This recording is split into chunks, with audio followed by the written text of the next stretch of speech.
W poprzednim odcinku wyprawy do Gambii pokazywałem wam, jak promem przekraczaliśmy rzekę Gambia. Czas postawić sobie pytanie, po co chcieliśmy dostać się na jej północny brzeg? Naszym celem była malutka wyspa leżąca 30 km od ujścia rzeki do Atlantyku. Kunta Kinte Island. Wyspa niezwykła z dwóch powodów. Po pierwsze, była to wyspa niewolników. A po drugie, jak wskazuje wielu historyków, w XVII wieku była to pierwsza polska zamorska kolonia. Zapraszam was na odcinek o Kunta Kinte Island.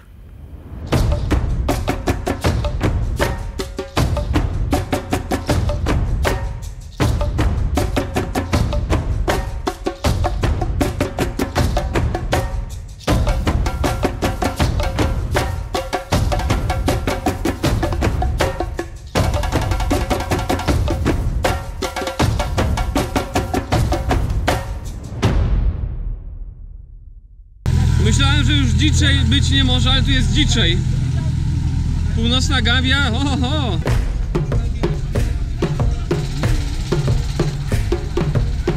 Kurwa, o co tu kaman w ogóle? Nie za bardzo wiemy, co się dzieje. Wsiedliśmy do czegoś i jedziemy gdzieś. O, dobrze, dobrze. Jak się masz? Teraz wjechaliśmy do prawdziwej Gambii. Wtedy to był dopiero taki wstęp.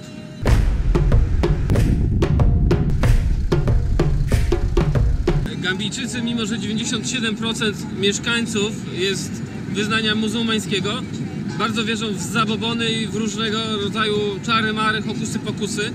Większość z nich na przykład przy paskach ma takie sznureczki powiązane, które odpędzają złe moce.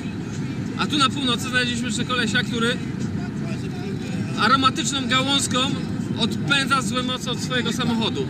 Zobaczcie, co ma na masce przyczepione. Nawiązanka aromatycznych liści powoduje, że złe moce się nie czepiają tego samochodu. Mówią, że trzeba się zapytać przed zrobieniem zdjęcia, ale to jest w ogóle bez sensu. Bo jeszcze ani razu, a pytałem już dziesiątki razy, nie uzyskałem zgody. Jeden raz uzyskałem taką zgodę, ale pani powiedziała, że mnie zapłaci. Mam to w dupie, nie będę płacił za zdjęcie. I robię z przyczajki.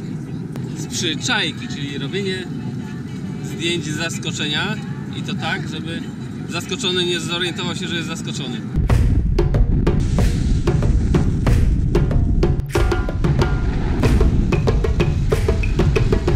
Gospodarka wypaleniskowa polega na tym, jak sama nazwa wskazuje, na wypaleniskowaniu wszystkiego, co się rusza.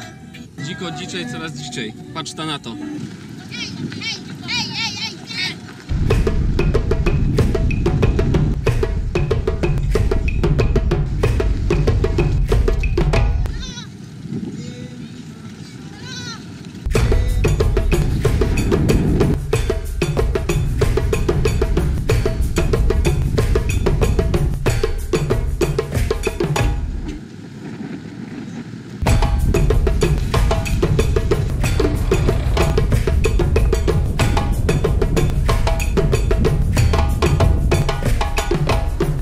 Wioska słynnego Kunta Kinte, to skąd chłopaka zabrali.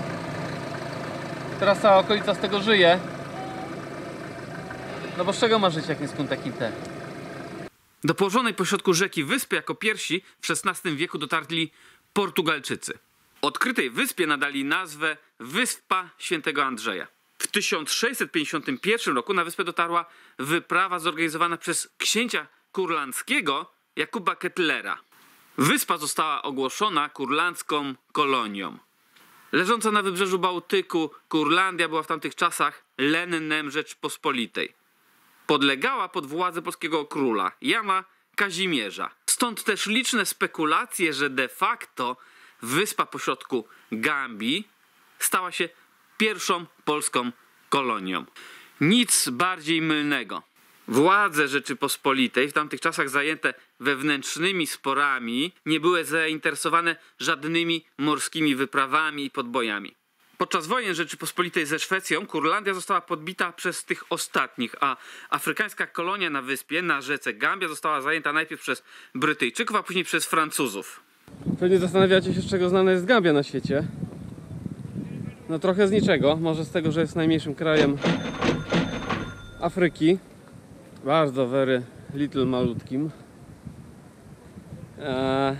No ale jedna rzecz jest znana. Z Kunta Kinte Island. Tego Kunta Kinte. Filmowego, znanego, prawdziwego. Jednego z najsłynniejszych niewolników świata. Był to jeden z, podejrzewamy, z najsłynniejszych Kunta Kinte, jakie w ogóle kiedykolwiek chodziły po Afryce. Jaja. Jaja. Chłopak ma jaja. Ciężko by mu było w szkole u nas w Polsce.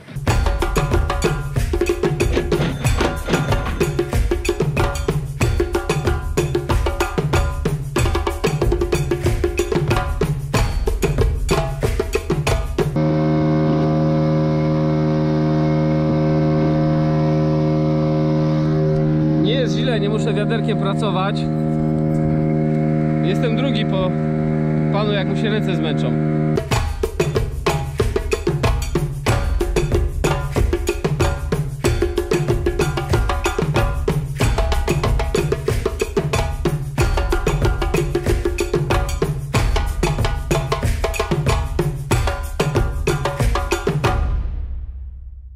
Rozpoczął się tym samym najtragiczniejszy okres w historii wyspy. Stała się ona faktorem handlową, której głównym towarem eksportowym byli czarni niewolnicy. Jak podają różne źródła, przez wyspę w tamtych czasach przewinęło się od 1 do 3 milionów niewolników. Na czym polegał niewolniczy biznes? To tutaj zwożono złapanych w środkowo-zachodniej Afryce niewolników. Byli przetrzymywani w niewyobrażalnie ciężkich warunkach, stłoczeni na powierzchni niecałego hektara. Jak głoszą zapiski historyczne, po całej wyspie mogli oni chodzić wolno. To rzeka była najlepszym, najskuteczniejszym ogrodzeniem. Co ciekawe, strażnicy pozwalali odpłynąć każdemu, kto miał tyle odwagi, by spróbować dostać się na odległy o 3 km brzeg. Wartki nurt rzeki oraz stada krokodyli spowodowały, że przez całą historię niewolnictwa udało się to zaledwie 117 osobom. Każdy z nich na brzegu otrzymywał od żołnierzy specjalny glejt, zaświadczający o tym, że są wolnymi ludźmi. Ci, którzy pozostali na wyspie, zostawali sprzedani na słynne statki niewolników. Statki, które przewoziły ich na drugi brzeg Oceanu Atlantyckiego, na Karaiby i plantacje obu Ameryk.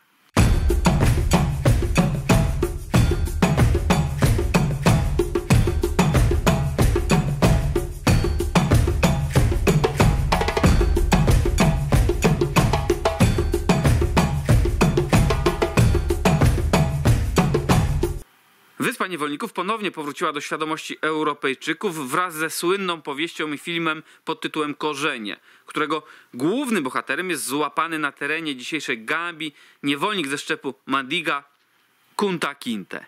Co ciekawe, większość obecnych mieszkańców okolicznych wiosek, w tym i tej, w której wypożyczyliśmy łódź, by dostać się na wyspę, nosi właśnie nazwisko Kinte.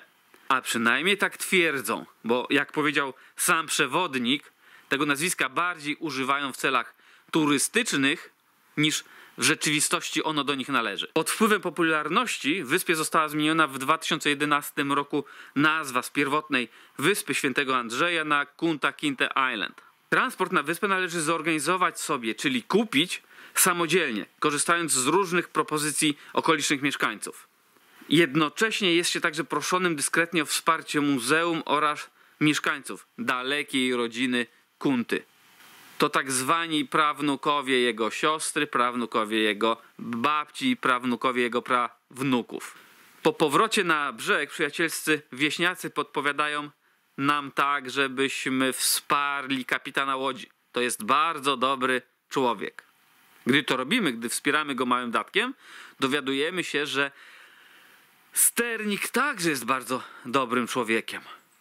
A następnie, że pomocnik sternika to bardzo good man. I tak bez końca, i tak bez końca, i tak bez końca. I tak dalej, i tak dalej, i tak dalej.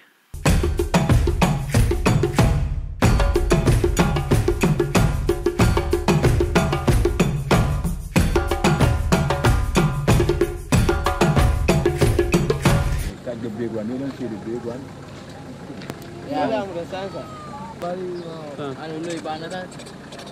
Taka jest Afryka.